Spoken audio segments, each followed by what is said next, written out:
कहानी की स्टार्टिंग होती है और हम एक सीधे साधे लड़के को देखते हैं जो कि सामने बैठी लड़की की कलाई पे बने लाल धागे से उसके पल्स को चेक कर रहा होता है। लेकिन तभी लड़की ने चुपके से अपने हाथ पे बंधे हुए लाल धागे को खोलकर सामने टेबल पे रखी हुई लकड़ी के टुकड़े में बांध देती है। लड़का काफी देर शांत रहता है और फिर वो ये कह देता है कि पल्स को जांच करने से मुझे ये पता चला है कि वो गर्भवती है और एक साथ वो कई बच्चे को जन्म देने वाली है। ये सुनकर लड़की जोर जोर से हंसने लगती है और उसका मजाक उड़ाती है और कहती है कि उसने तो कब का उस धागे को लकड़ी के टुकड़े से बांध दिया है। ये सुनकर भी लड़का कहता है कि तो क्या हुआ, वो सही है। वो तुरंत चाकू लेता है और चाकू के सहारे सामने टेबल पे रखी लकड़ी को 2 टुकड़ों में काट देता है। अनएक्सपेक्टली जैसे लकड़ी का 2 टुकड़ा होता है उसमें से एक वर्म बाहर निकलता है जिसने अभी अभी कुछ बच्चे को जन्म दिया था। ये देखकर आसपास के सभी लोग काफी ज्यादा हैरान हो जाते हैं। पता चलता है कि ये सिंपल से दिखने वाला अंधा लड़का असल में मेडिकल किंग वैली का असली उत्तराधिकारी है और हमारे कहानी का हीरो है। तो चलिए जानते हैं कि हमारे हीरो जिसकी लाइफ राजा के जैसे जीने वाली थी वो आखिर अंधा कैसे हो गया। सो कहानी हमें यहाँ से 15 से 20 साल पहले दिखाई जाती है जहाँ एक ऑर्फनेज के बाहर उसका डायरेक्टर ऐसे ही टहल रहा होता है और तभी उसके ऑर्फनेज के सामने मेडिकल किंग वैली की कार आकर रुकती है और उसके अंदर से 3 लड़कियां निकलती हैं जो कि संत होती हैं। संत को देखते ही डायरेक्टर उनके सामने झुक जाता है। तब पहली संत बताती है कि हम यहाँ पे अपने पूर्वजों के कहने पे यहाँ पे आए हैं। हमें बताया गया है कि यहाँ पे एक गोल्डन डिवाइन आंखों वाला लड़का है, क्या यह बात सच है? तब डायरेक्टर उसके बारे में सोचता है। उसमें पहले ही इन्हें हॉस्पिटल में ये अनाथ छोटा बच्चा मिला था जिसकी हालत इसमें खराब थी और डॉक्टर उसकी जाँच कर रहे थे। तब उन्हें पता चला था कि ये गोल्डन आइज के साथ पैदा हुआ है, इसीलिए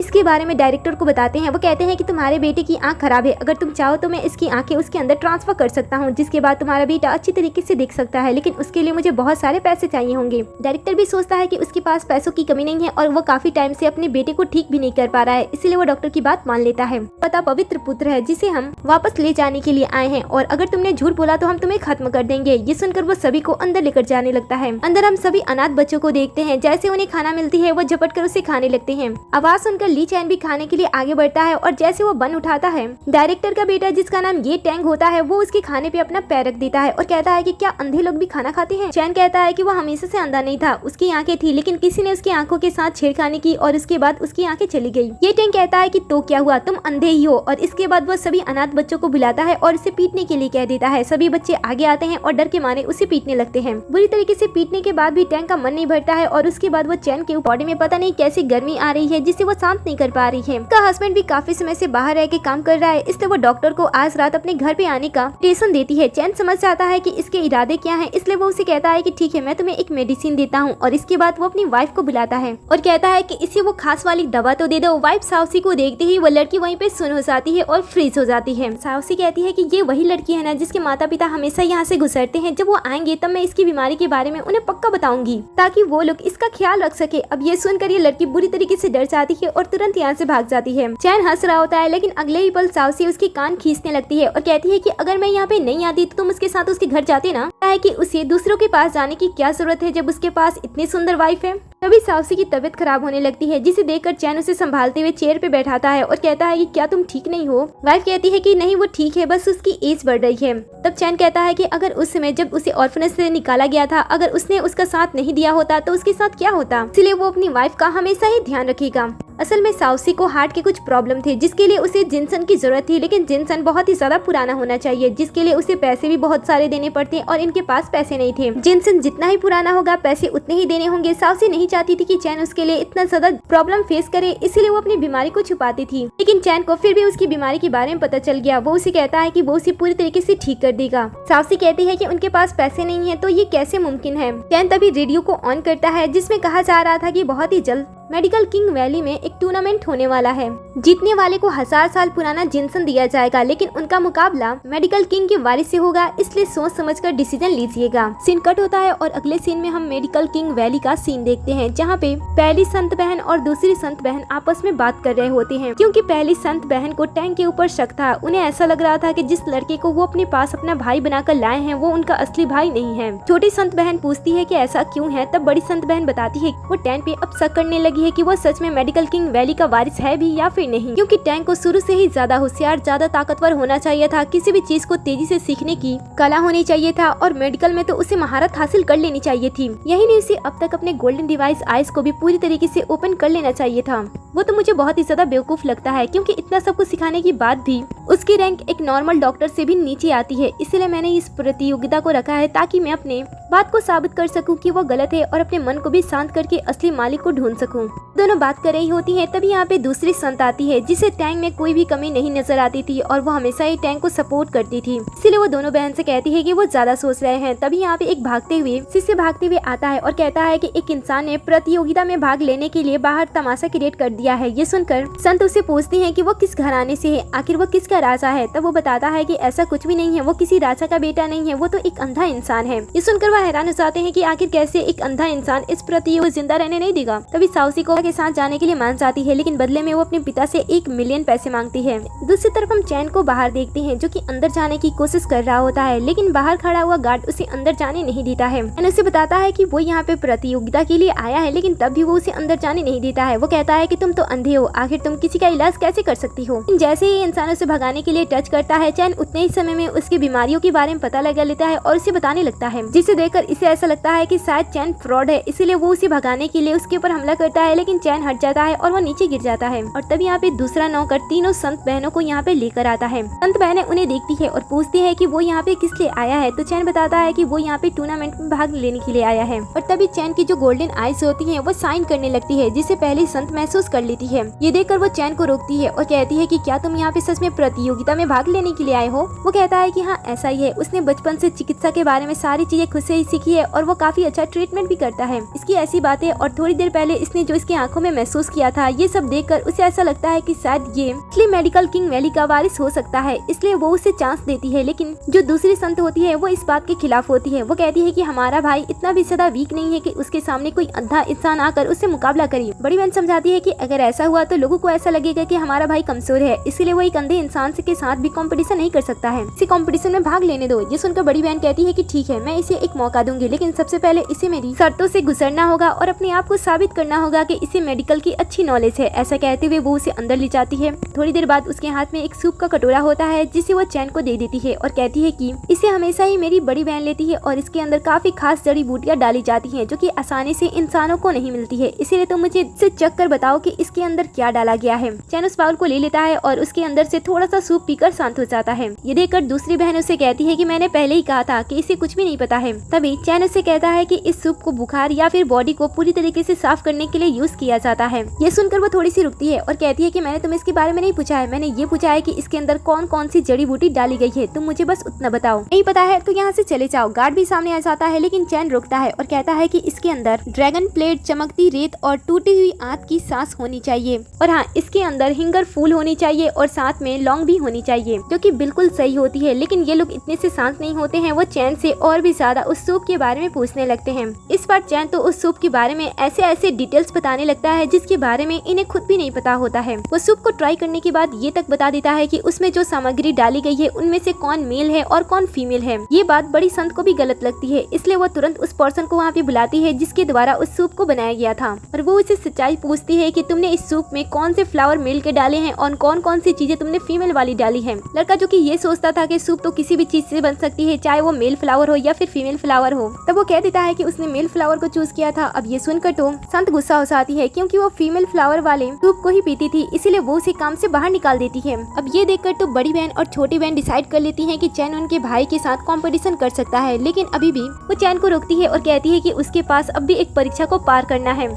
चैन उसकी सारी बातें मानता है और कहता है कि ठीक है, बताओ मुझे आगे क्या करना होगा। अगले सीन में हम दोनों को दो जगह पे देखते हैं। बीच में लकड़ी की दीवार होती है। पहले सोच रही थी वो बातें सच थी, और तभी चैन कहता है कि उसका एग्जामिनेशन खत्म हो गया है और जितना पता लगाया है उसने ये पता लगाया कि सामने वाली लड़की बहुत ही ज्यादा खुश है और वो प्रेग्नेंट भी है। ये सुनकर दूसरी संत उसका मजाक उड़ाने लगती है और जोर जोर से इसके बारे में अपनी बहन को बताने लगती है। ये सुनकर बड़ी संत को ऐसा लगता है कि शायद उसने चैन के बारे में उसे बता सकते हो, इससे साबित होता है कि तुम झूठे हो, तुम इलाज नहीं कर सकते हो। ये सुनकर वह कहता है कि इसने कहा कि मैं गलत हूँ, मुझे एक चाकू है, और फिर वो चाकू मंगा देती है। चैन उस चाकू को लेता है और उसके बाद वो उस लकड़ी के 2 टुकड़े कर देता है, जिसके अंदर से एक वॉर्म बाहर निकलती है और उसके कुछ बच्चे भी बाहर निकलते हैं, जिससे ये साबित हो जाता है कि चैन ने अपने आप को साबित कर लिया है, उसके अंदर काबिलियत है और वो इनके भाई के साथ कंपटीशन कर सकता है। इसीलिए थोड़ी देर के अंदर यहाँ पे इनके भाई को भी लाया जाता है, जो कि टैंग होता है और वो बड़ा हो चुका होता है, लेकिन आज भी वो उतना ही एरोगेंट और बदतमीज होता है। किसी अंधे इंसान के साथ अपना कंपटीशन देखकर तो वो पहले बहुत ही ज्यादा गुस्सा करता है और कहता कहता है कि मैं तुम्हारे जैसे इंसान के साथ कंपटीशन नहीं करने वाला हूँ।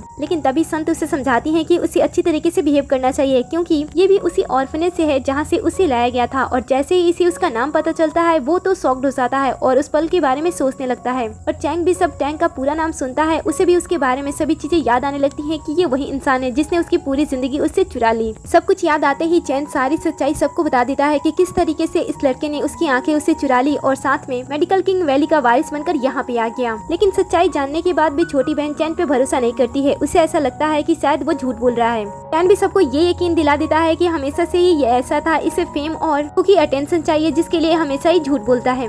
लेकिन बड़ी सैन को चैन की बातों में कुछ सच्चाई लग रही होती है, इसीलिए वो कहती है कि वो क्या चाहता है। ये सुनकर चैन अपनी वाइफ के बारे में सोचने लगता है। वो सोचता है कि अगर ऐसा ये सब कुछ चलता रहा तो वो कंपटीशन में पार्टिसिपेट नहीं कर पाएगा और उसे 1000 साल पुराना जेनसन भी नहीं मिल पाएगा। इसीलिए वो इस चीज को यहीं पे खत्म कर देता है। वो कहता है कि वो बस चाहता है कि वो इस कंपटीशन में भाग ले। उसके साथ कोई कंपटीशन नहीं करना चाहता था, जिसके लिए वो कितना ट्राई करता है, लेकिन फिर भी चैन के साथ कंपटीशन करनी पड़ जाती है। ये देखकर टैन कहता है कि ठीक है, मैं उसके साथ कंपटीशन करूंगा, लेकिन रूल मेरे होंगे। चैन को इस बात से कोई भी प्रॉब्लम नहीं होता है, क्योंकि वो बिना परेशानी के बस उस जेनसन को पाना चाहता था। और इसी बात का फायदा उठाते हुए टैंग दोनों के बीच में ऐसे कंपटीशन की अनाउंसमेंट कर देता है जिसे जीतना चैन के लिए लगभग नामुमकिन बन गया था, क्योंकि इन्हें जापानी टेक्निक 13 सुइयों वाली हाइयोन टेक्निक पे काम करना था। हालांकि कंपटीशन के बारे में जानने के बाद संत भी टैंग के लिए वॉरिड हो जाती है, क्योंकि वो ऐसा सोचती थी कि टैंग इसके काबिल नहीं है, वो अच्छे से इस टेक्निक को पूरा नहीं कर सकता है। में चली जाती है, जिसे देखकर सभी संत काफी खुश होते हैं। बड़ी संत भी ऐसा सोचती है कि उसने जाने अनजाने में टैंग को गलत समझा। फिर तीनों संत बहन वापस से टैंग के ऊपर भरोसा करने लगती है कि वही असली है। और इसके बाद टैंग एक्यूपेंचर वाला ट्रीटमेंट भी स्टार्ट कर देता है। उसका रफ्तार पहले से काफी ज्यादा अच्छा होता है। वो एक ही पल में सभी सुइया लगभग सभी जगहों पे सही तरीके से फिट कर देता है, जिसे देख के सभी काफी ज्यादा खुश और संतुष्ट होते हैं। और सभी पहले ही मान लेते हैं कि चैंग टैंग से अच्छा कुछ भी नहीं कर सकता है। इसलिए बड़ी बहन उससे कहती है कि अच्छा होगा कि तुम अपने हार को पहले ही स्वीकार कर लो। ये सुनकर टैंग कहता है कि वो ऐसा नहीं कर सकता है, क्योंकि उसे जिनसन चाहिए और वो चाहता है कि हम उसे 1000 साल पुराना जिनसन दे दे तो उसे मेरे सामने झुककर मुझसे माफी मांगना होगा, तो मैं उसे फिर भी 1000 साल पुराना जिनसन दे दूंगा। लेकिन चैन उसके सामने नहीं झुकता है। वो उसे फिर से मौका देता है, लेकिन चैन उसे कहता है कि मैं अपने आप को साबित करूंगा। चैन वहाँ से हट जाता है और कहता है कि ठीक है, तो हम देख लेते हैं कि एक अंधा इंसान क्या कर सकता है। जाते हैं। वो कहते हैं कि उन्होंने आज से पहले ये नजारा कभी नहीं देखा था। चैन ने जो टैंग के ऊपर इल्जाम लगाया था कि उसने उसकी आंखें चुरा ली और उसने उसके साथ बहुत गलत किया, ये देखकर वो सोचते हैं कि चैन शायद पहले से ही झूठ बोल रहा था, क्योंकि उसकी आंखें तो उसके पास है। चैन उन्हें समझाता है कि वो काफी समय तक अंधों की जिंदगी जी रहा था, लेकिन अचानक से उसकी आंखें एक दिन ठीक हो गई। लेकिन अब ये सारे लोग उसे धोखेबाज समझ रहे होते हैं। ये देखकर चैन कहता है कि मैं यहाँ पे किसी की गलत फहमियां दूर करने के लिए नहीं आया हूँ, मैं यहाँ पे बस जिनसन को हासिल करने के लिए आया हूँ। ऐसे कहते हुए वो अपने मेडिकल मैजिक का यूज करने लगता है और शक्तियों को जागृत करने लगता है, जिसके बाद वो एक बार फिर से पर्पल ड्रैगन को अपने पास बुला लेता है। सभी लोग उसकी पावर को बड़े ही ध्यान से देख रहे होते हैं।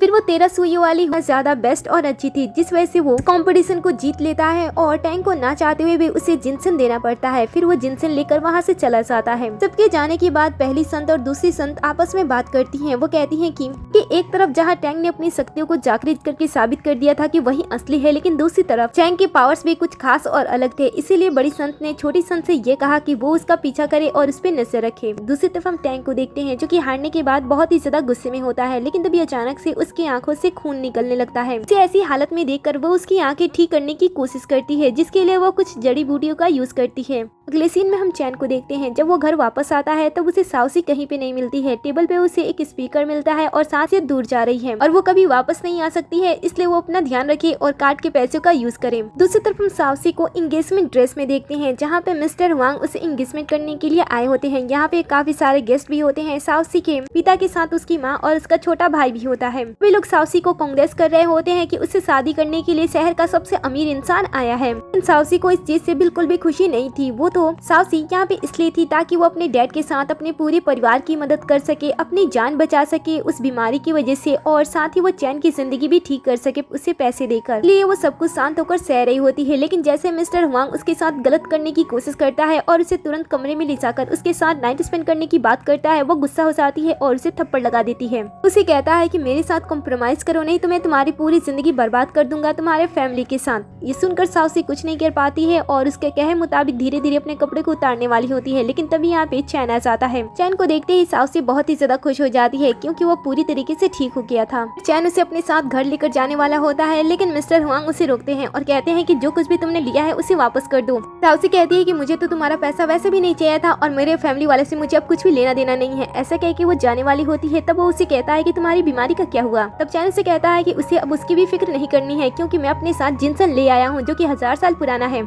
सभी चैन की इस बात को झूठ मान रहे होते हैं। तभी चैन अपने पास से 1000 साल पुराना जिनसन दिखाता है और बताता है कि उसने ये कैसे हासिल किया था। ये सुनकर तो भीड़ काफी ज्यादा हैरान होती है और सोचती है कि मेडिकल किंग वैली के वारिस को कोई कैसे हरा सकता है क्योंकि वो बहुत ही ज्यादा काबिल है। कुछ लोग तो चैन की बातों पे भरोसा करते हैं, लेकिन वहीं कुछ लोग चैन को झूठा साबित कर रहे होते हैं की कोशिश करने लगती है, जिसे देखकर उसके बेटे को ये अच्छा नहीं लगता है और वो तुरंत फोन पे के बारे में चेक करता है। तब उसे पता चलता है कि मेडिकल किंग वैली के वारिस 100 से भी ज्यादा कंपटीशन में भाग लिया था और उसमें से वो किसी में भी नहीं हारा। सुनकर वो तुरंत इसके बारे में बता देता है। सभी लोग उसे क्वेश्चन करने लगते हैं कि जब वो हारा नहीं तो तुम जीत कर ये जिनसन कैसे ला सकती हो। मिस्टर वैंग को ऐसा लगता है कि शायद चैंग झूठ बोल रहा है और इसकी होने वाली वाइफ को चुरा रहा है, इसलिए वो उसे जान से मारने की धमकी देता है। ये देखकर साउसी चैंग को बचाने के लिए उससे माफी मांगती है, उसके सामने भी घुटने टेक देती है, लेकिन जब वो फिर भी कहता है कि वो चैंग डालेगा उसे जान से मार देगा, तब बता रहे थे कि वो कंपटीशन में हार गया है। उसे बड़ा ही गुस्सा आता है। वो सबके सामने झूठ बोल देता है कि ऐसा कुछ भी नहीं हुआ था। लेकिन तभी यहाँ पे चैन अपनी वाइफ को लेकर वापस से आ जाता है क्योंकि जिस रास्ते से वो भाग रहे थे वो रास्ता बंद था। चैन को पता चलता है कि टैंग उसे झूठ बोल रहा है। तब उसे फिर से कहता है कि जरा एक बार फिर से कहना कंपटीशन में क्या हुआ था। छोटी सन टैंग को सिखाती है कि वो हार स्वीकार नहीं कर सकता है, इससे उसकी इंसल्ट होगी। तब वो झूठ बोल देता है और कहता है कि वो नहीं हारा था। चैन के पास भी दूसरा रास्ता होता है। वो तुरंत अपने रिकॉर्डर को ऑन कर देता है, जिसमें जब टैंग हार जाता है और गुस्से में वहाँ से बोलते हुए जाता है वो सारी बातें रिकॉर्ड थी। कहता है कि मेरे पास तो ऐसे रिकॉर्डर्स कई सारे होते हैं, क्योंकि मैं अंधा होना तो मुझे इसकी जरूरत होती है। ये सारी बातें सुनकर तो सभी नीच नजर से टैंग को देखने लगते हैं। इतना बड़ा इंसान भी झूठ बोल सकता है। अब ये सब सुनकर तो टैंग को बुरा लग रहा था, इसलिए वो सबसे ये कह देता है कि ये इंसान वहाँ पे अंधा बनकर आया था और नाटक कर रहा था, जिसकी वजह से मुझे उसके साथ कंपटीशन करना पड़ा और जानबूझ के हारना पड़ा। तब चैन उसे कहता है कि क्या सच में ऐसी बात थी? अगर ऐसी बात थी तो मैं तुम्हें अपने आप को साबित करने का एक और मौका यहाँ पे देता हूँ। मैं चाहता हूँ कि मैं सबके सामने तुम्हारे साथ एक बार फिर से कंपटीशन करूँ। ये सुनकर तो टैन अपने ही जाल में फंस जाता है, लेकिन उससे याद आता है कि उसके पास एक खतरनाक जहर अभी भी है, इसीलिए वो चैन की शर्त को मान लेता है और कहता है कि ठीक है। वो अपने पास से एक खतरनाक जहर निकालता है और कहता है कि ये बहुत ही ज्यादा खतरनाक जहर है, अगर चैन ने इसके तोड़ को ढूंढ लिया तो मैं मान लूंगा कि वो मुझसे बेहतर है। ऐसा कहते हुए वो अचानक से उस जहर को मिस्टर वैंग के मुंह में डाल देता है। जहर पेट में जाते ही मिस्टर वैंग पैनिक करने लगते हैं और तुरंत टैंक के सामने झुकते हुए मदद की गुहार करने लगते हैं और उसे अपने आप को बचाने के लिए कहते हैं और कहते हैं कि वो बदले में उसे 1 मिलियन भी देंगे। टैंक कहता है कि ठीक है, लेकिन सबसे पहला मौका मैं चैन को देना चाहता हूँ। अब मिस्टर वांग बहुत ही ज्यादा तड़प रहे होते हैं, जिसे देखकर साउसी को अच्छा नहीं लगता है और वो चैन से कहती है कि अगर तुम इस इंसान को बचा सकते हो तो मैं चाहती हूँ कि तुम मुझसे बचा लो। ये सुनकर चैन सामने आता है और तुरंत मिस्टर हुआंग का ट्रीटमेंट करना स्टार्ट कर देता है, जो कि जहर की वजह से बेहोश पड़े होते हैं। वो अपनी एक बार फिर से सुइयों की टेक्निक का इस्तेमाल करता है और उनके ऊपर अपना ट्रीटमेंट स्टार्ट कर देता है, लेकिन थोड़ी देर हो जाने के बाद में मिस्टर वैंग होश में नहीं आते हैं। ये देखकर सबको ऐसा लगता है कि शायद मिस्टर वैंग मर गए हैं और इसका इल्जाम वो लोग चैन के ऊपर लगा देते हैं, लेकिन चैन घबराता नहीं है। उसे अपनी मेडिकल स्किल पे काफी ज्यादा भरोसा होता है। वो थोड़ी देर में मिस्टर वैंग को आवाज लगाता है और उसके एक आवाज पे ही मिस्टर वैंग उठ खड़े होते हैं और चैन का शुक्रिया अदा करने लगते हैं। ये सुनकर चैन कहता है कि मैं बदले में 1 मिलियन भी ले रहा हूँ, जिसे आप मेरी वाइफ को दिए थे। तो इस चीज से यहाँ पे ये साबित हो जाता है कि चैन जो कि एक मामूली डॉक्टर दिखता है वो मामूली नहीं है, और वहीं मेडिकल किंग वैली का वारिस टोंग जो कि बहुत ही ज्यादा महान दिखाई देता है, उसके अंदर कोई भी खास ताकत नहीं है। तो एक आम से डॉक्टर से भी बड़े ही आसानी से हार गया। वो झूठा है, उसे उस पद पे नहीं रहना चाहिए। ऐसी बातें सुनकर टैंक का दिमाग खराब होने लगता है और धीरे धीरे उसकी तबीयत भी खराब होने लगती है। ये देखकर छोटी सन सबसे झूठ बोलती है और कहती है कि उसके भाई का तबीयत खराब है, इसीलिए वो कुछ टाइम पहले ही चैन से कंपटीशन में हारा था और यहाँ पे भी ऐसा ही हो रहा है। ये लोग एक बार फिर से चैन की साइड हो जाते हैं, लेकिन चैन जो कि बहुत ही ज्यादा चालाक हो गया था, वो अपने पास से एक क्रिस्टल बॉल निकालता है और कहता है कि इसमें ऐसी छवि है जिससे मैं साबित कर सकता हूँ कि टैंक झूठा है, क्योंकि इस क्रिस्टल बॉल में उसकी छवि है जब वो मेरे सामने हार रहा था। ये सुनकर टैंक कहता है कि अच्छा ऐसी बात है, तो लाओ मैं उसे पहले देखना चाहता हूँ। ऐसा कहते हुए वो उस क्रिस्टल बॉल को ले लेता है और अपने गोल्डन डिवाइन आइज का यूज करते हुए उस क्रिस्टल के अंदर देखने की कोशिश करता है, लेकिन उसे कुछ भी नहीं दिखाई देता है। ये देखकर चैन कहता है कि तुम अपने पूरे पावर का यूज करो। वैसा ही करता है। अब तक चैन की आंखों से उसे जितना पावर मिला था वो सबका यूज करता है और उस क्रिस्टल में देखने लगता है। ये क्रिस्टल बॉल एक आम सा क्रिस्टल बॉल था, जिस पे ज्यादा पावर लगाने की वजह से उसकी आंखें खुद से ही खराब हो जाती है। चैन कहता है कि तुमने मेरी आंखों को बर्बाद किया था, इसलिए मैंने तुम्हें इसकी सजा दे दी। दर्द से टैंक जोर जोर से चीख रहा होता है, जिसे देखकर पहली संत अपने गार्ड को आगे करती है और चैन की आंखें उसे छीनने के लिए कहती है, लेकिन ये लोग जैसे ही चैन को नुकसान पहुंचाने के लिए आगे बढ़ते हैं, चैन अपने मैजिकल आइज का यूज करता है और अपनी आंखों की शक्ति से दोनों को खत्म कर देता है और इसके बाद वो अपनी गर्लफ्रेंड के साथ वहाँ से चला जाता है। फिर छोटी संत जो होती है वो टैंक को घर पे लाती है और उसकी आंखों के ऊपर पट्टी बांध देती है, क्योंकि उसकी आंखें खराब हो गई थी और सही समय पे अगर इलाज नहीं किया जाएगा तो वो अंधा हो जाएगा। तब यहाँ पे दूसरी और पहली संत भी आ जाती है। तब ये लोग झूठ बोलते हैं और बताते हैं कि चैंग ने इनके साथ गलत करने की कोशिश की थी। पहली संत और दूसरी संत इनके बातों पे भरोसा नहीं करती है और पूछती है कि बताओ सच में क्या हुआ था, क्या तुम्हारी आंखें सच में तुम्हारी हैं? टैंग सोचता है कि अगर उसने सच्चाई बता दी तो बड़ी संत उसे घर से बाहर निकाल देगी, इसलिए वो झूठ बोलता है। बड़ी संत डराते हुए उसे फिर से पूछती है और कहती है कि सच बताओ, लेकिन फिर से झूठ बोलता है और वो झूठ मूठ का कसम भी खा लेता है। उसके झूठे स्वभाव को पहली संत महसूस कर रही होती है, लेकिन फिर भी वो उसे दवा दे देती है और वहाँ से चली जाती है। बाहर आने पे दोनों संत अभी भी आपस में बात कर रही होती हैं, क्योंकि अभी भी वो किसी एक को फाइनल नहीं कर पाई थी। फिर टैन को भी शक हो गया था कि दोनों संत उसके ऊपर शक कर रही हैं, इसीलिए वो मेडिकल गॉड को बुलाने की बात करता है। तीसरी संत कहती है कि हम उन्हें नहीं बुला सकते हैं क्योंकि हमारा जान पहचान उनके साथ नहीं है। तब टैन कहता है कि मेडिकल गॉड उसके नाजायज पिता है, इसलिए वो उसकी मदद करेंगे। और यहाँ पे हमें ये भी पता चलता है कि जो तीसरी संत होती है वो और टैंग एक दूसरे से प्यार करते हैं और दोनों को ही एक दूसरे की सच्चाई पता है, इसलिए वो दोनों एक दूसरे की मदद कर रहे हैं। दूसरी तरफ हम साउसी को देखते हैं जो कि ठीक हो गई थी, लेकिन अचानक से उसकी तबीयत खराब हो जाती है। ये देखकर चैन उसे पूछता है कि तुमने अभी अभी क्या खाया है? तब साउसी उसे बताती है कि वो तो अपना रेगुलर मेडिसिन ले रही थी। जांच करने से पता चलता है कि किसी ने उसके मेडिसिन को बदल दिया है, जिस वजह से उसके अंदर अब पॉइजन चला गया है, जिसे ठीक करने के लिए उसे खास तरह की जड़ी बूटी की जरूरत है। चैन ने तो कुछ टाइम पहले ही अपनी वाइफ को एक बीमारी से बचाया था और अब उसके साथ ये हो रहा था, इसलिए वो तुरंत मेडिसिन लेने के लिए एक प्राचीन मेडिकल शॉप पे जाता है, जहाँ पे जाने के बाद वो खास तरह की प्राचीन घास को खरीदने के लिए आया होता है। लेकिन शॉप का मालिक उसे बताता है कि वो चीज बहुत ही ज्यादा कीमती है, आपको 3 बिलियन में मिलेगी। अब इसके पास तो उतने पैसे नहीं होते हैं, इसलिए वो कहता है कि मेरे पास सिर्फ 1 ही बिलियन है। वो कहता है कि ठीक है और वो देने के लिए तैयार हो जाता है, लेकिन तभी उसकी दुकान में कुछ लोग और आ जाते हैं जो कि मिस्टर वैंग की फैमिली होती है। चेयर पे मिस्टर वैंग होते हैं, साथ में यूको होता है, वो भी मेडिकल किंग वैली से, और साथ में इनकी बेटी निंग भी होती है। ये लोग भी सेम उसी दिव्य घास को खरीदने के लिए आए होते हैं और जब उन्हें पता चलता है कि चैन को भी वही चाहिए जो इन्हें चाहिए, इसलिए वो पैसों को बढ़ाकर 5 बिलियन कर देते हैं। चैन के पास कोई भी रास्ता नहीं होता है, इसलिए वो सोचता है कि वो बूढ़े इंसान की मदद कर दे और घास को आसानी से यहाँ से लेकर जा सके। इसीलिए वो अपने मैजिकल आइज का यूज करता है और बूढ़े को स्कैन करता है। उससे पता चलता है कि जो घास ये लोग खरीद रहे हैं उससे बूढ़े का ट्रीटमेंट नहीं हो सकता है, और वो इसके बारे में इन दोनों को भी बताता है, जो कि ये सुनकर तीनों को बहुत ही ज्यादा गुस्सा आ जाता है, क्योंकि चैन ने उनकी काबिलियत के ऊपर शक किया था। शॉप का मालिक तो इतना तक कह देता है कि शायद इसे भी वही घास चाहिए, इसीलिए वो यहाँ पे तमाशा क्रिएट कर रहा है कि ये लोग यहाँ से चले जाएं और वो कम दाम में वो प्राचीन घास खरीद ले। मिस्टर वैंग ये सारी बातें सुनते हुए बड़े गुस्सा हो जाते हैं और उससे गुस्सा दिखाने लगते हैं, लेकिन तभी अचानक से उनकी तबीयत खराब होने लगती है, जिसे देखकर इनका डॉक्टर तुरंत मेडिकल शॉप वाले से वो प्राचीन घास की जड़ी बूटी ले लेता है और बूढ़े इंसान को पिला देता है। थोड़ी देर में बूढ़ा इंसान पूरी तरीके से ठीक हो जाता है और वो व्हील चेयर से खड़ा होकर चलने भी लगता है। इसके साथ ही सभी लोग मिलकर चैन को झूठा साबित कर देते हैं। वो उसे खड़ी खुटी सुनाते हैं। वो वहाँ से जाने वाला होता है, लेकिन वो लोग उसे रोक देते हैं और कहते हैं कि तुम झूठ बोल रहे थे, इसलिए तुम्हें सजा मिलेगी। चैन कहता है कि मैं यहाँ से जा नहीं रहा था, मैं तो बस ये देख रहा था कि आगे क्या होने वाला है। मैंने जो कहा था बूढ़े इंसान के बारे में वो तो होकर ही रहेगा, क्योंकि इस घास को खाने के बाद इसके बॉडी के अंदर और भी ज्यादा जहर बन जाएगा और ये थोड़ी देर के अंदर बेहोश हो जाएगा। उसके बाद इसके मरने का भी समय बहुत ही जल्द आ जाएगा। ये सुनकर सभी लोग इसे सीरियसली नहीं ले रहे होते हैं और सभी काफी खुश होते हैं, लेकिन थोड़ी देर के अंदर अचानक से बूढ़े पर्सन की तबीयत खराब हो जाती है और वो खून की उल्टियां करते हुए सीधे नीचे गिर जाता है। ये देखकर इनका डॉक्टर सामने आता है और उनका इलाज करता है, लेकिन इनका शक सही होता है। जैसा चैन ने बूढ़े इंसान के बारे में बताया था बिल्कुल वैसा ही होता है,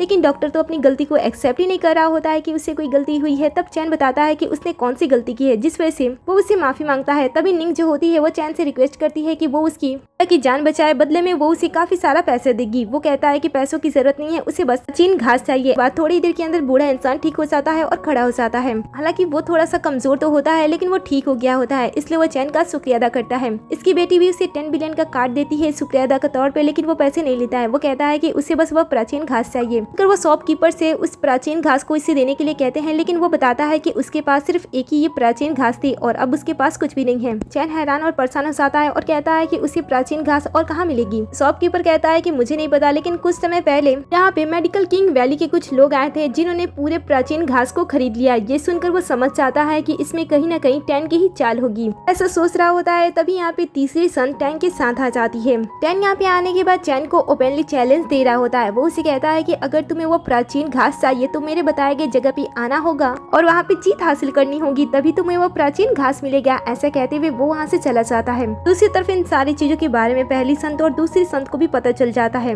कि टैंक क्या क्या कर रहा है। ये सुनकर वो इस चीज को रोकती नहीं है और कहती है कि ये हमारे लिए एक बड़ा मौका है कि हम असली वारिस को पहचान सकें। दूसरी तरफ जब साउसी को भी इन सारी चीजों के बारे में पता चलता है तब वो चैन को रोकने की कोशिश करती है, लेकिन चैन उसकी जिंदगी बचाने के लिए उसकी बात नहीं सुनता है और वहाँ से चला जाता है। दूसरी तरफ हम टैन के साथ काफी सारे लोगों को देखते हैं। यहाँ पे एक बूढ़े पर्सन होते हैं जिन्हें मेडिसिन की काफी ज्यादा नॉलेज होती है, इसीलिए इन्हें गॉड ऑफ मेडिसिन कहा जाता है। और टैंग ने इन्हें ही चैन के साथ कॉम्पिटिशन करने के लिए बुलाया होता है, क्योंकि उसे यकीन होता है कि इसके सामने तो टैंग बिल्कुल भी नहीं टिकेगा। गॉड ऑफ मेडिसिन जिनका असली नाम मिस्टर सू होता है वो भी साथ वो दुर्लभ घास लाए होते हैं और सभी को चुनौती दे रहे होते हैं कि जो भी उन्हें हरा देगा वो उस घास को उसे दे देंगे। कोई भी इनके सामने खड़ा नहीं हो रहा होता है और तभी यहाँ पे चैन आ जाता है जो कि उन्हें उनके साथ कंपटीशन करने की चुनौती देता है। ये देखकर आसपास के जितने भी लोग होते हैं चैन को चुनौती वापस लेने के लिए कहते हैं, क्योंकि उन्हें इतना विश्वास होता है कि चैन उनसे हार जाएगा, इसीलिए वो उसे वापस चले जाने के लिए कहते हैं। किसी को ये नहीं पता होता है कि चैन को यहाँ पे टैन ने इन्वाइट किया है और यहाँ का ही एक पर्सन जो कि जोर जोर से चैन की बेइज्जती कर रहा होता है और साथ में उस पर्सन की भी बेइज्जती कर रहा होता है जिसने उसे यहाँ पे इन्वाइट किया है। ये सुनकर तो तीसरी संत खड़ा हो जाती है और तुरंत उसे थप्पड़ लगा देती है। थोड़ी देर में ही इस पर्सन को पता चल जाता है कि उसे थप्पड़ क्यों लगी है। चैन कहता है कि मैं यहाँ पे कंपटीशन के लिए आया हूँ तो अच्छा होगा कि आप लोग मेरे साथ कंपटीशन करें, ना कि मेरे समय को बर्बाद करें। सुनकर मिस्टर सू कहते हैं कि ठीक है, मैं तुम्हारे साथ कंपटीशन करने के लिए तैयार हूँ, लेकिन मेरी एक शर्त है, हम दवा और इलाज से हटके भी कुछ चीजें करेंगी ताकि हम एक दूसरे की काबिलियत को अच्छी तरीके से देख सके। ये सुनकर चैन कहता है कि ठीक है, मुझे कोई प्रॉब्लम नहीं है। जहाँ पे इन्हें सबसे पहले टेबल पे रखे हुए कई सारे पत्थर में से अपने लिए किसी पत्थर को चूज करना होगा और काटने के बाद जो पत्थर ज्यादा मूल्यवान हो वो पर्सन जीत जाएगा। लेकिन टैन ने बड़ी ही चालाकी से इन सभी पत्थर के बीच में सिर्फ एक ही खास पत्थर रखा होता है, जिससे जैसे ही मिस्टर सू अपने पावर का यूज करते हैं वो तुरंत थोड़ी ही देर के अंदर उस असली पत्थर को पहचान लेते हैं और सबसे पहले उस पत्थर को ले लेते हैं।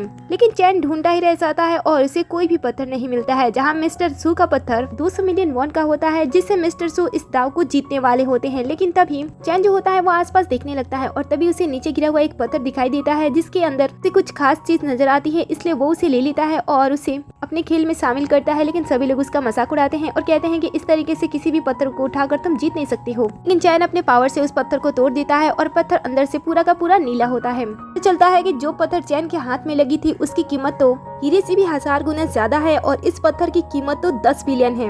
इस तरीके से चैन पहला दौर जीत लेता है और फिर वो लोग आगे बढ़ते हैं। दूसरा दौर कीमती सुराई ढूंढने का होता है और यहाँ पे हमें पता चलता है कि जो मिस्टर सू हैं और अपने आप को इतने ज्यादा पावरफुल दिखाने की कोशिश कर रहे हैं, असल में तो वो इस कंपटीशन में पहले से ही चोरी कर रहे हैं। और यहाँ का ही एक नौकर कीमती चीजों को पहले उन्हें बता देता है और यहाँ पे भी उसने सुराही के बारे में बता दिया था कि कौन सी सुराही सबसे ज्यादा कीमती है। फिर मिस्टर सू नाटक करते हुए सुराही के पास आते हैं, अपने पावर्स का सबके सामने प्रदर्शन करते हैं और कीमती सुराही उठाते हुए सबको दिखाने लगते हैं। इधर चैन अभी भी कोशिश कर रहा होता है एक अच्छी सुराही ढूंढने के लिए, लेकिन इस बार भी उसके हाथ में कोई भी सुराही नहीं लग रही होती है और वो अपनी मैजिकल आइज का ज्यादा से ज्यादा यूज करने लगता है। इससे उसके आंखों से खून निकलने लगते हैं और ये देखकर पहली संत और दूसरी संत उसके लिए वॉरिड होने लगती हैं। पता चलता है कि टैन का तो असली प्लान ये था कि चैन उसकी वजह से ज्यादा अपने मैजिकल आइज का यूज करे और जब वो उसकी शक्ति को बर्दाश्त ना कर पाए तब उसकी आंखें पहले की तरह अंधी हो जाएगी और टैंग वापस से नॉर्मल हो जाएगा। इसीलिए उसने इस कंपटीशन को रखा हुआ था। दूसरी संत उसकी हालत को देखकर इस कंपटीशन को बीच में ही रोकने की कोशिश कर रही होती है, लेकिन टैन कहता है कि तब उसे दुर्लभ घास नहीं मिलेगी, इसलिए चैन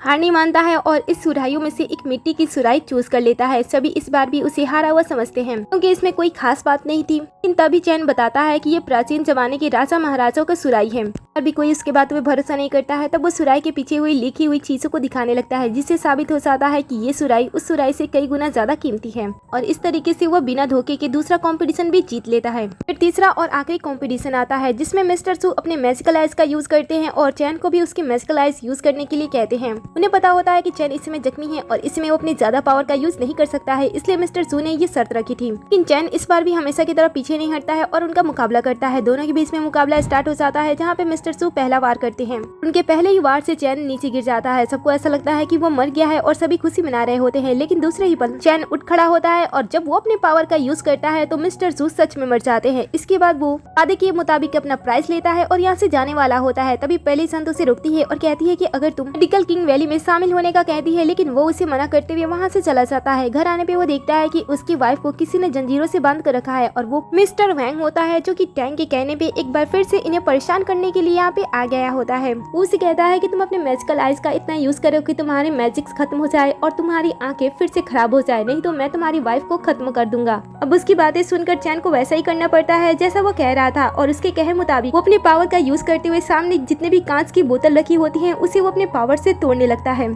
उसे ऐसा करने पे बहुत ही ज्यादा दर्द होता है, लेकिन फिर भी वो नहीं रुकता है। वो बारी बारी से सभी को तोड़ देता है और आखिर में आते आते उसकी हालत बुरी तरीके से खराब हो जाती है। वो ऐसा लगता है कि उसकी आंखें खराब हो गई, इसलिए वो उसकी वाइफ को भी छोड़ देते हैं, लेकिन थोड़ी देर में पता चलता है कि उसकी आंखें अब भी ठीक है। इसीलिए मिस्टर हुआंग तुरंत साउसी की बॉडी में कीड़ा डाल देता है, जो कि जहरीले कीड़े होते हैं और वो उसे नुकसान पहुंचाने लगते हैं। और फिर वो चैन से कहते हैं कि चलो फिर से अपने मैजिकल आइज का यूज करो और अपनी वाइफ को बचाओ। अब चैन को इतनी जख्मी हालत में होने के बावजूद भी अपनी वाइफ को बचाने के लिए फिर से अपने पावर का यूज करना पड़ता है। वो अपने बहुत सारे पावर का यूज करता है और अपनी वाइफ को ठीक कर लेता है, लेकिन तभी उसकी आंखें फूट जाती हैं, उसकी आंखों से बहुत ही ज्यादा खून निकलने लगता है और ये लोग जीत जाते हैं। इसके बाद मिस्टर वांग चैन को खत्म करने की बात करता है और कहता है कि उसे खत्म करने के बाद वो उसकी वाइफ को अपने साथ लेकर जाएगा। उसका गला काटने वाला होता है और तभी चैन जोर से चीखता है। उसकी बॉडी से इतने पावर निकलते हैं कि सभी उससे दूर हो जाते हैं। इसके बाद चैन सामने खड़ा होता है, उसकी पूरे बॉडी में बिजली दौड़ रही होती है और वो पहले से बहुत ही ज्यादा शक्तिशाली हो गया होता है। ज्यादा शक्ति यूज करने की वजह से उसकी शक्तियां भी पहले से बहुत ही ज्यादा बढ़ गई होती है। इसीलिए वो दोनों गार्ड को खत्म कर देता है और इसके बाद मिस्टर वांग को खत्म करने वाला होता है, लेकिन मिस्टर वांग ड्रामा करता है और यहाँ से निकल जाता है, लेकिन चैन उसे फिर भी खत्म कर देता है। सबको हारते हुए देखकर टैंग अपनी छोटी बहन संत के साथ वहाँ से चला जाता है। चैन अपनी वाइफ को लेकर घर के अंदर आता है और बताता है कि उसने उससे घास को पा लिया है और अब उसे ठीक कर देगा। फिर जैसे वो उसके नफ को चेक करता है उसे पता चलता है कि वो ठीक हो गई है और साथ में ये प्रेग्नेंट भी है। तभी उसके पिता उसके पास कॉल करते हैं, अपने किए गए के लिए उससे माफी मांगते हैं और उसे घर पे बुलाते हैं। ये सुनकर साउसी जाने के लिए मान जाती है और फिर वो चैन को भी मना लेती है। दूसरी तरफ हम मिस्टर सू को देखते हैं, जो कि मरे तो नहीं होते हैं लेकिन पूरी तरीके से घायल जरूर हो गए होते हैं। टैन भी यहीं पे होता है और वो अपने हार के बारे में बता रहा होता है। ये सुनकर मिस्टर सू उसे कहते हैं कि उसे घबराने की कोई जरूरत नहीं है, वो ठीक होते ही सबसे पहले वो उसे खत्म कर देंगे। टैंग कहता है कि आपको ठीक होने की कोई जरूरत नहीं है, आपको बस आपकी एक चीज मुझे देनी है। ऐसा कहते हुए उन्हें गला घोटकर जान से मार डालता है और मारने के बाद उनकी जो जादुई आंखें होती हैं वो निकालकर वो अपनी आंखों में लगा लेता है।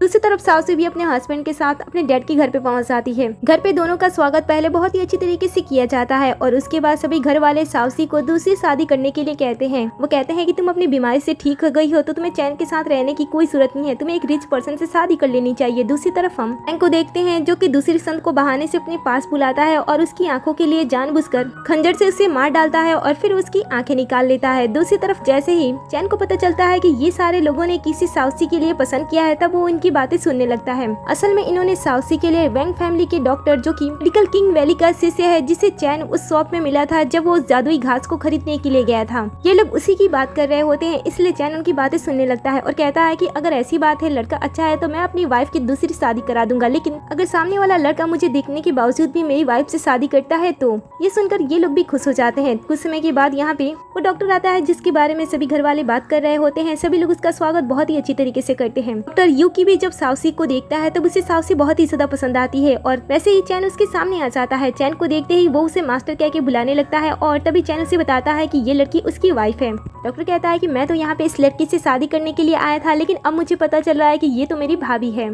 फिर वो अपने साथ लाए 2 कार्ड, जिसकी रकम 50 मिलियन और 100 मिलियन होती है, वो उसे देता है और बताता है कि मिसेस वैंग ने उसके लिए इस कार्ड को भेजा है। और फिर वो चैन की वाइफ से मिलने के बाद चुपचाप वहाँ से चला जाता है। उसके जाने के बाद घर वालों का रवैया इनके खिलाफ पूरी तरीके से बदल जाता है। वो उसके हाथ से कार्ड को छीन लेते हैं और कहते हैं कि ये दहेज है, लेकिन साउसी उनके हाथ से कार्ड को छीन लेती है और कहती है कि अब आप लोगों के साथ मेरा कोई भी रिश्ता नहीं है, और इसके बाद वो चैन के साथ वहाँ से चली जाती है। दूसरी तरफ हम दूसरे संत को टैंग के साथ देखते हैं। बातों ही बातों में दूसरी संत को पता चलता है कि टैंग ने उसकी बहन को जान से मार डाला है, और वो भी उसकी सिर्फ आंखों के लिए। लेकिन उसकी आंखें टैंग के लिए सही नहीं होती है, जिसका वो यूज नहीं कर पाता है और वो दूसरी संत को भी जान से मारने की कोशिश करता है। दूसरी संत, जो कि टैंग से सच में बहुत ही ज्यादा प्यार करती थी, वो उसे कहती है कि अगर तुम मुझसे मांगते तो मैं ऐसे ही अपनी आंखें तुम्हें दे देती, मैं तुमसे इतना ज्यादा प्यार करती हूँ। टैंग ऐसा बिल्कुल भी नहीं सोचता था कि कोई उसे इतना ज्यादा प्यार कर सकता है, इसलिए वो उसे मरते हुए देखता है और मरने के बाद वो उसकी आंखें ले लेता है और अपने आंखों में लगा लेता है। दूसरी तरफ जब चैन और साउसी घर वापस आ रहे होते हैं, तभी वो 2 गाली घेरे देखते हैं, जिसे देखकर चैन समझ जाता है कि कुछ गड़बड़ है और तुरंत वो अपनी वाइफ को लेकर वहाँ से निकल जाता है। दूसरी तरफ हम पहली संत को देखते हैं। जैसे उसे दोनों बहनों के बारे में पता चलता है, वो वहाँ पे जाती है, लेकिन वहाँ पे पहले से ही टैन होता है जो कि अब इसे भी जान से मारने की कोशिश कर रहा होता है। और जब पहली संत अपना बचाव करती है तब टैंग मिस्टर सू की आंखों का यूज करते हुए उसे फ्रीज कर देता है, जिस वजह से वो अपने पावर का यूज नहीं कर पाती है। इसके बाद वो उसकी खूबसूरत बॉडी पे मोहित होने लगता है और उसे हासिल करने की कोशिश करने लगता है। संत उससे कहती है कि उसने हमेशा ही उसे अपना छोटा भाई समझा है, तो वो उसके साथ ऐसा क्यों कर रहा है। टैन कहता है कि नहीं, तुमने मुझे कभी अपना भाई नहीं समझा है, तुम्हें तो हमेशा से ही मेरे ऊपर शक था और तुम चैन को ही वारिस समझ रही थी, इसीलिए अब उससे क्यों नहीं मदद मांगती हो। ये सुनकर वह कहती है कि ठीक है, मुझे उससे ही मदद मांगनी चाहिए। जैसे ही टैंग उसे खत्म करने के लिए अपने पावर का यूज करता है, वो अपने मैजिक से यहाँ से गायब होकर सीधा चैंग के पास चली जाती है। चैंग के पास आने के बाद वो सारी सच्चाई बताती है कि टैंग इस समय तक क्या क्या कर चुका है, कितने लोगों को जान से मार चुका है, कितने लोगों की आंखें चुरा चुका है। थोड़ी देर में यहाँ पे टैंग भी आ जाता है जो कि सभी को एक साथ देकर अपने पावर का प्रदर्शन करने लगता है और उन्हें दिखाने लगता है कि वो पहले जैसा नहीं रहा, अब वो पहले से बहुत ही ताकतवर हो चुका है। लेकर चैन उसे हराने के लिए अपने पावर का यूज करता है और उसके ऊपर वार करता है, लेकिन टैंग उससे कई गुना ज्यादा फास्ट हो चुका होता है, इसलिए वो तुरंत उसके ऊपर पलट वार करता है और उसे घायल कर देता है। टैंग को हारते हुए देखकर बड़ी संत आगे खड़ी हो जाती है उसे बचाने के लिए, जो कि ये देखकर टैंग को जेलसी होने लगती है, इसलिए अपने पावर का यूज करता है और उसे नुकसान पहुंचाने की कोशिश करता है।